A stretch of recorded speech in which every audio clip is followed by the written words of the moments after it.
구주의 십자가 보혈로 죄 씻음 받기를 원하네.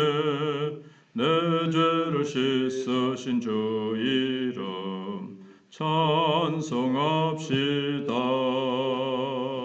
찬송합시다. 찬송합시다. 내 죄를 씻으신 주 이름 찬송합시다. 죄악을 속하여 주신 주 내 속에 들어와 계시네. 십자가 앞에서 주 이름 찬송합시다. 찬송합시다. 찬송합시다. 내 죄를 씻으신 주 이름 찬송합시다.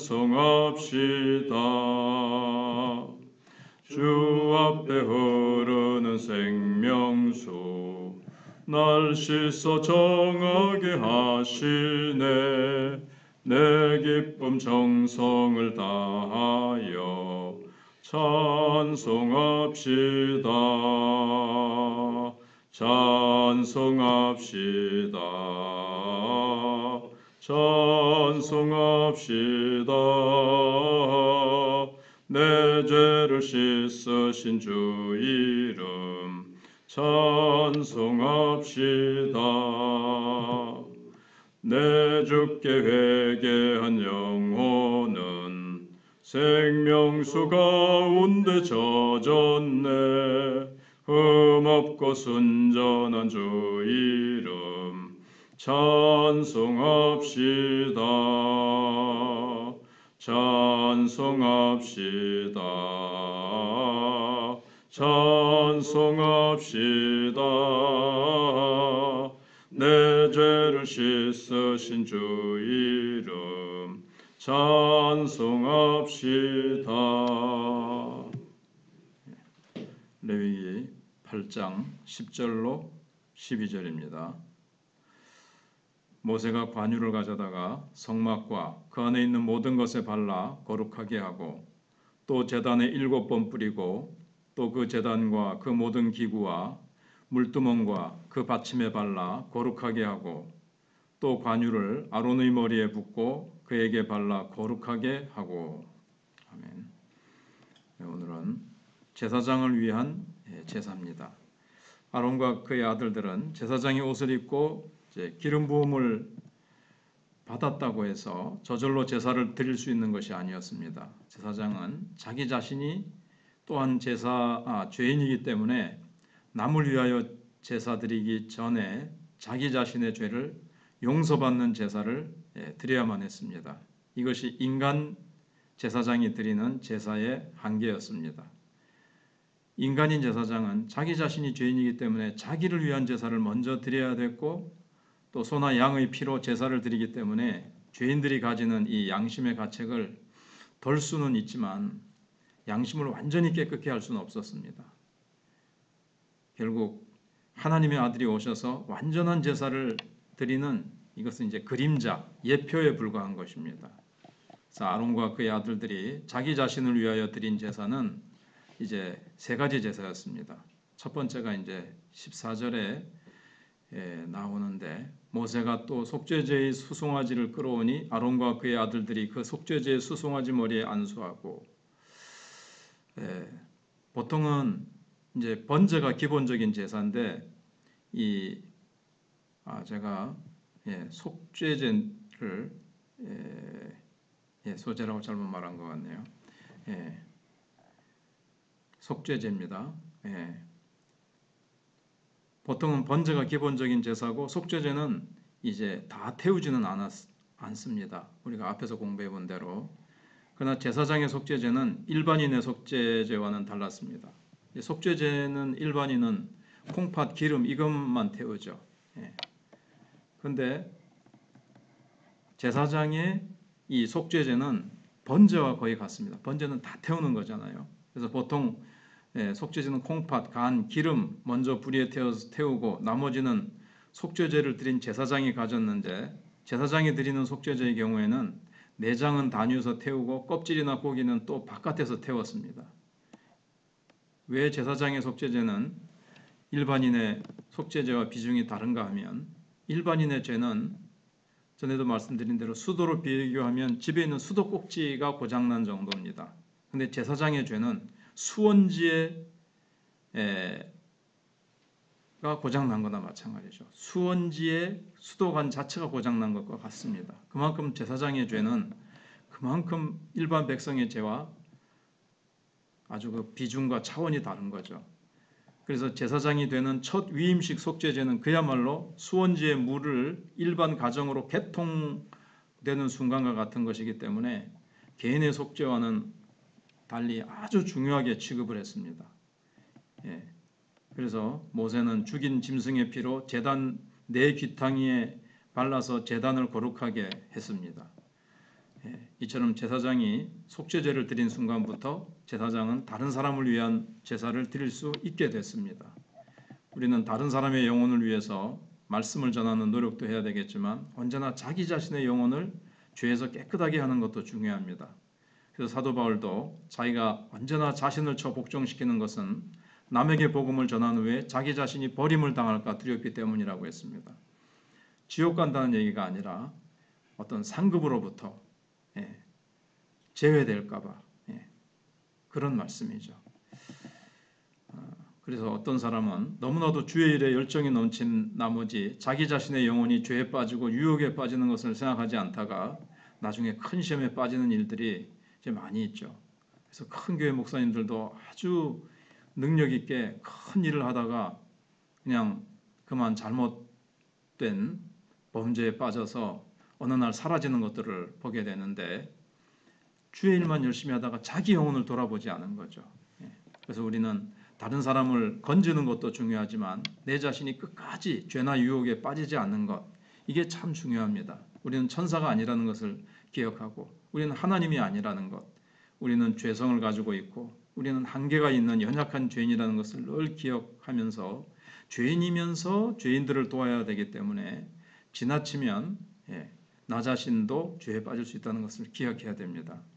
그 다음에 이제 아론과 아들들이 드린 두 번째 제사가 이제 번제였습니다.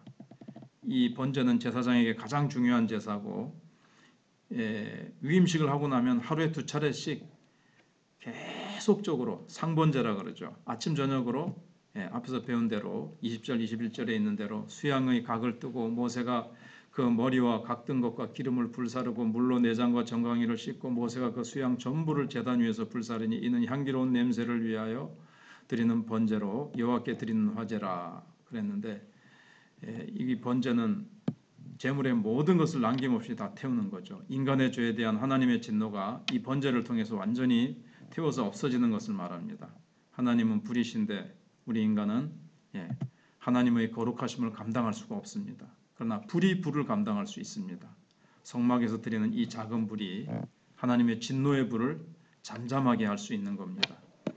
하나님의 진노가 그 어린 양에게 쏟아져서 이스라엘 백성들 가운데는 진노가 임하지 않는 거죠. 그래서 번제는 하나님 앞에서 향기로운 냄새입니다. 그래서 우리가 사랑하는 사람들은 좋은 냄새를 통해서 사랑스러움을 느끼게 되듯이 하나님께서는 이 번제의 냄새를 통해서 우리를 사랑하게 되는 것입니다. 그래서 예수님이 우리를 위해서 십자가 번제 위에서 자신을 완전히 하나님의 진노를 다 받으셔서 자신이 지옥의 불과 진노의 불을 다 받으셨기 때문에 우리에게는 더 이상 눈꽃만큼도 하나님의 진노가 우리에게 쏟아질 것이 없습니다. 하나님이 깨닫게 위한 자녀이기 때문에 징계는 하시더라도 그건 진노가 아닙니다. 절대로 사랑하시기 때문에 매를 때리시는 것이지.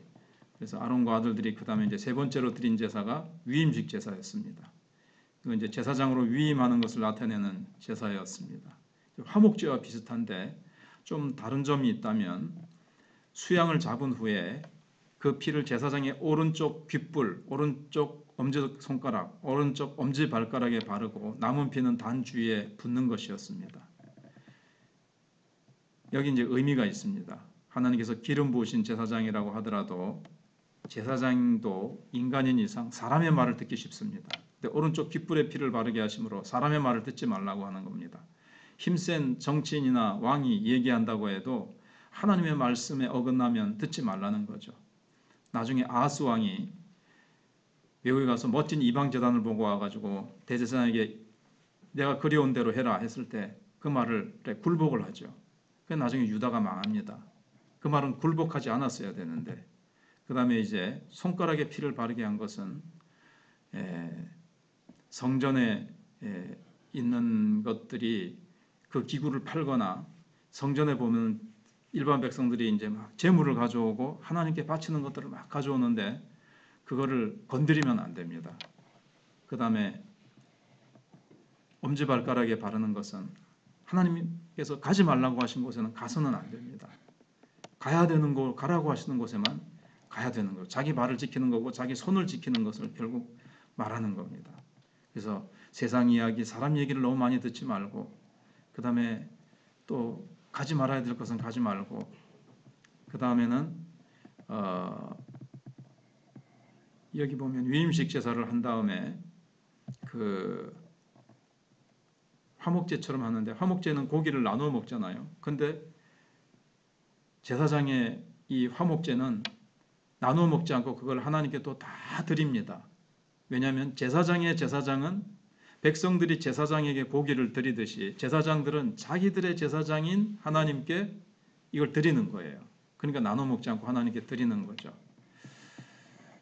그리고 나서 또 마지막으로 중요한 것은 일주일 동안 위임식을 한 다음에 회막 밖으로 나가지 못하게 했습니다.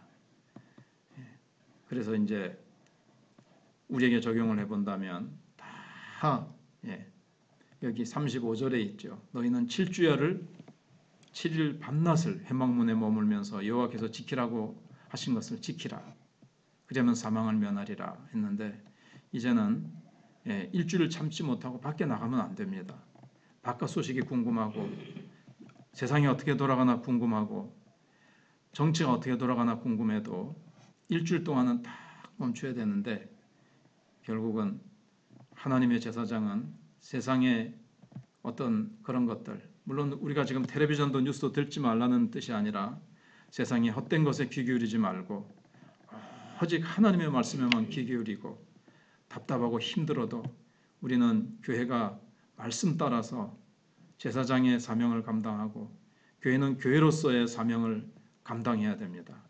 세상의 즐거운 것들, 세상의 헛된 것들을 쫓아서 교회가 세속화된다면 안 된다는 거죠. 오직 예배 가운데 우리는 나 자신의 옛 자아를 다 불태워버리고 우리는 하나님께서 원하시고 기뻐하시는 제사장으로서 나라와 민족과 형제자매들을 위해서 기도하는 우리가 되어야 되겠습니다. 기도하겠습니다. 하나님 아버지 감사합니다. 제사장 위임식을 공부하면서 하나님 우리가 하나님 앞에서 먼저 죄인이라는 것을 기억하고 우리도 언제든지 죄인을 구원하고 주의 일을 하다가 나 자신을 돌아보지 않다가 죄의 유혹에 빠질 가능성이 있습니다. 항상 나 자신을 먼저 살피고 내 죄를 회개하면서 주의 일에 힘쓰게 도와주시옵시고 하나님 뿐만 아니라 우리의 귀에 주의 피를 바르고 우리가 듣지 말아야 될 것 듣지 말게 하시고 사람의 말이 하나님의 말씀과 어긋났을 때는 어떠한 힘센 사람의 말이라도 우리가 굴복하지 말고 오직 하나님의 말씀만 듣고 하나님의 말씀에만 순종하게 하시고 우리의 손과 발이 늘 조심하여 세상 죄악에 우리가 이 손과 발을 만지지 말고 가서 안 되는 곳에는 우리의 발이 가지 않게 해주시고 언제나 하나님이 기뻐하시는 곳에 내 손과 발을 두고 언제나 하나님이 기뻐하시는 것에 내 손과 발이 순종하여 섬기고 찾아가고 주를 섬기는 저희들의 손발이 되게 해 주시기를 원합니다. 하나님 저희들이 세상 헛된 욕심에 이끌리지 말고 우리가 세상 줄 끊어버리고 이제는 주님의 영광만을 위해서 우리의 모든 삶이 그렇게 드려지기를 원합니다. 하나님께서 우리 사랑하는 성도들에게 은혜를 베풀어 주시옵소서. 예수님 이름으로 기도하옵나이다. 아멘.